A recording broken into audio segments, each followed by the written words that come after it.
क्या आपका income tax refund अभी तक नहीं आया?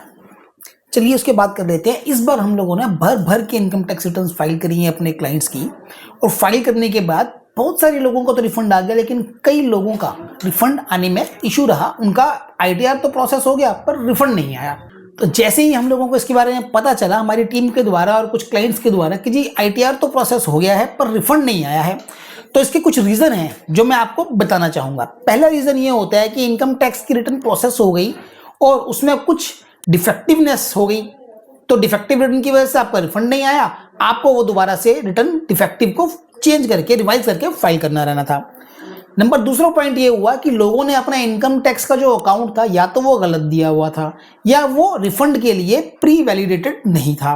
तो हम लोगों ने उन भाइयों का जो इनकम टैक्स का रिफंड के लिए जो अकाउंट था उसको हमने प्री वैलिडेट किया और विद इन अ वीक उनका रिफंड आ गया। तीसरा केस ऐसा हुआ कि कई लोगों की इनकम जो थी वो उसके टीडीएस से मिसमैच थी। तो इनकम टैक्स डिपार्टमेंट ने ये क्वेरी करी कि भाई आपका जो टीडीएस कटा हुआ है और जो आपने इनकम रिपोर्ट करी है उसमें एक बड़ा डिफरेंस है, आप इसको एक्सप्लेन करें। जब हमने वो एक्सप्लेनेशन दे दिया और डिपार्टमेंट से सेटिस्फाई हो गया तो उनका रिफंड भी उनके अकाउंट्स में रिफ्लेक्ट कर गया।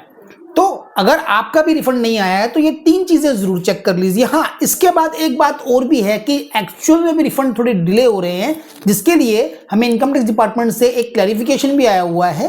तो अगर चिंता ना करें, देर से आएगा। अगर आपने आईटीआर ठीक भरी है तो रिफंड जरूर आएगा और विद इंटरेस्ट आएगा। Thank you. मैं हूं सीए सुनील सकराल, हेल्प कर रहा हूं आपकी compliant income tax return file करने में।